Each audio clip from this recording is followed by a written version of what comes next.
chapter in charge for having arranged a national workshop on a rain period to educate the people, the teachers, the faculties working in various engineering colleges. We need research and development. Without research, without development, you cannot achieve anything in the competitive world. That's why I quoted the two buzzwords. One is research and another one is innovation. Who will do research? The teachers should do research. The young teachers, they have to think different. They have to act different. And they should make a difference. If you are making a difference, then only the innovation will come. The developed countries, they innovated so many things, but here we are number 2 in population. If you are taking the entire world population, China is number 1, India is number 2. But if you are taking the youngsters, where more number of youngsters are there, in India alone, more than 50 to 60, the statistics says, percentage of youngsters. Here alone, more number of youngsters are there. There are so many 5th 5-year plans gone, 11 5-year plans gone. Now we are in the 12th 5-year plan. The 12th 5-year plan starts from 1/4/2012 and ends by 31/12/2017. Earlier the gross enrollment ratio was 8%. Now, as per the statistics given by the Ministry of Human Resources, now we are having 18%. But still, our plan to increase from 18 to 25% before the end of the 12th 5-year plan, that is before 31/12/2017, we want to increase this ratio from 18 to 25. They didn't give much importance, they didn't give much funds for the higher education. But in the 12th 5-year plan, they have given much importance for higher education. Because of that, now so many IITs, IIM, IISc, and National Institute of Technology, so many government institutions already they started. They are going to start with the coming year. Still, we are having more number of engineering colleges in Tamil Nadu. Even here in Tamil Nadu alone, we are having 550 engineering colleges affiliated to Anna University, single university. And other so many deemed universities are there in Tamil Nadu alone. We are having quantity. What about quality? We need quality. This is the time. Now we are in the competitive world. This is the 21st century. In the 21st century, we have to give importance for quality. Without quality, you cannot do anything. The teachers, here such a workshop will motivate the teachers who will go for research. The teachers should go for research. Earlier, UG is enough for teaching post in engineering colleges. Now we made PG. We are going to make PhD as a minimum qualification in the coming years. In that direction, the council, AICT, whether the council is having power or University Grant Commission is having power, that is a separate issue. But here, the teachers always you have to aim high. You have to start the career with BE.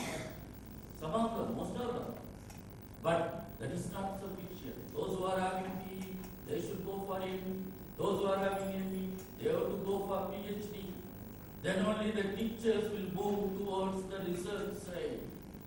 Research is very much important. In the earlier plans, they didn't give much importance for research. But in the 12th five-year plan, again they have given much importance for research. Here we have to go for basic research. One side basic or academic research. Other side applied research. Real world side we have to concentrate. The developed countries, they had more and more number of research institutions. But here in India, now only we are having from UG level to PG level. Now every college is almost under through this CSIR and also National Research and Development Centers. So many centers, now only they started, but that is not at all sufficient. You have to go for research. If you are going for research, then only we can have publication. Earlier we have number of publications, but suddenly that publication reduced. Journal or international journal with impact factor. You see, those days nobody knows what is impact factor. But now, what will be the impact factor of the journal? Whether the journal is recognized by Anna University. Here more and more number of people now, they register. There is no age limit for doing research. Whatever may be your age, whatever may be your age. Please, on and yes, delegates and my dear friends, good morning to all of you. It has given me the immense joy and happiness to thank our chief guest, Dr. Adhiparasakthi, President IST New Delhi, to present the inaugural function and valuable motivated address. Thank you, sir, for sparing your precious time to this occasion with your daily presence. I also thank Dr. Adhiparasakthi, who is going to spare his time and valuable experience and this presentation right while now. And also, I thank Dr. Manivandan, Executive Secretary, IST Tamil and Politics section, who forms a part of this workshop. I will take this opportunity to thank our correspondent, Dr. P. Sindhukumar, for giving us his consent and wholehearted support for organizing this workshop. Next, I would like to thank our beloved principal, Dr. V. Ramaswamy, who is the art and soul of this workshop, and Director S. Jayashree, Vice Principal, and the coordinator. I thank all the external and internal participants who are registered for this workshop. I am sure covered our inaugural session of the workshop exclusively.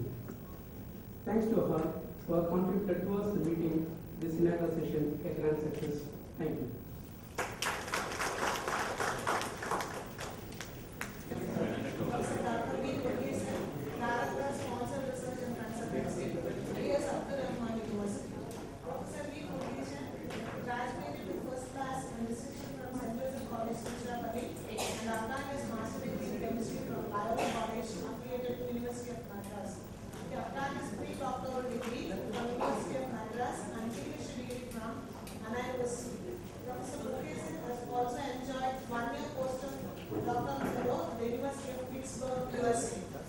I'm immensely thankful to the organizers for organizing such a timely and a very important 2 days workshop, R&D issues and challenges in the context of, and also I thank the kind words put up by the organizer about me. I do not know whether I am really worth or not, but thanks for my introduction. In the context of the present day scenario of world ranking of universities, you know there are 3 world rankings now. After the globalization, it is not going to be Indian University or Tamil Nadu University. All university has become a global university. Now it's world is a global village, so universities are also called global universities, and the global university ranking is now perturbed our officials in the government of India. I think you might have seen in the newspaper for the last 1 or 2 years, people are started talking about why Indian universities are not ranked within 200 or 300. Though we have about 356 universities in the country, and the higher learning institutions like IIT, IISc, ISER, NISER, so many higher learning institutions are there, but none of them are falling within even 300, within 100. Similarly, Japan, about 1/8 of our country has below 50 ranks, 4 universities, University of Tokyo, Nagoya Institute of Technology, and the University of Sapporo, similarly University of Fukuoka. If you take even the smallest Singapore, National University of Singapore is within 50 ranks. Why not Indian universities? And that is the reason I think the organizers have organized this 2 days workshop on R&D issues and challenges. Now there is an awareness and awareness among the Indian scientists and the policy makers, the science policy makers, that India should come within 200 ranks in another, at least by the end of this 12th 5-year plan, by 2017 or 2020. What we should do for this? First of all, Sachit Thakur, our Human Resource Minister, 2 days back, he mentioned that the GDP for higher education will be increased from 1 to 2% in order to give more funding. As rightly pointed out by our former Vice Chancellor, Minister of Technology, Madurai, the funding is not at all a problem now. Please understand, funding are available in plenty. It is only up to us to make use of those fundings. Now, in those days when I started writing funded projects, way back in early 1980, 1 lakh is a huge money. Now 1 crore is a small money. Believe me or not, 1 crore for R&D funded project is a small money. You can get 15 nano initiatives they are giving just like that, 15 crores, 20 crores. Universities in India are doing extremely well, and our Indian students are most wanted in the US, in the Europe, or any other country. But why not Indian universities are not ranked? Can anyone say what is the reason? Why so much of human resources and our teaching ability is far superior than any other American universities which I have seen, even MIT or Stanford or Caltech, any universities in the US is not giving this much amount of an impetus to the students, unlike our Indian universities. The teachers are very good and the teaching learning method is also very good, but still our universities are not coming even within 300 or 400 ranks.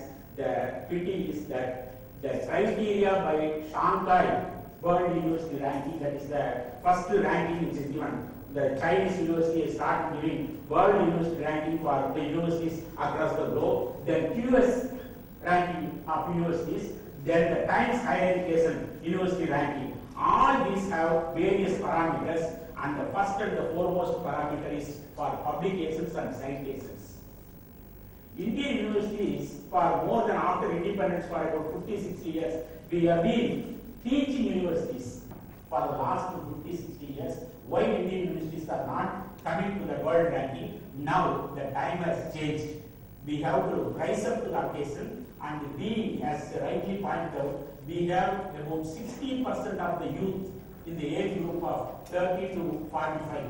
So even though China is the biggest population, and I think India is going to overtake even population also, we are going to be number 1 in another 5-6 years. But though the youth, the human resources are rich in this country, we are not actually harnessing the potential of our youths. We have to harness by means of doing R&D, research and development, and publications in highly cited impact factor journals. If there is a chance, I will talk to you sometime. Quality versus quantity of research publications. I can talk about half an hour how to come about the impact factor, what is meant by citations. In fact, I wanted to share. I have a scientist in India. Last year, I was awarded by Thomson Reuters, who was given the impact factor as well as other things, citation, India Citation Award. My H index is presently 36, and my citations so far crossed 6,000 odd. Such a citation should come.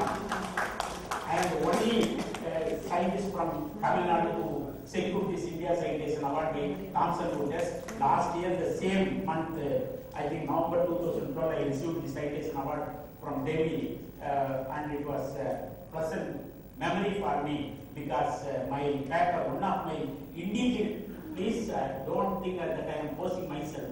Whatever that I have done in the Indian laboratory, there are, I know, Indian scientists, they will sit in MIT, or in Stanford, or in Caltech, or in California Institute of Technology, or in University of Berkeley at Riverdale, or University of Berkeley at Santa Barbara. I have never done my research in those places. I sat in my Anna University Chemistry Department laboratory, and my students have done research, indigenous research, not borrowed anything from outside. One of my research articles so far cited 526 times, and out of this 526 times, 486 times were cited by foreign authors.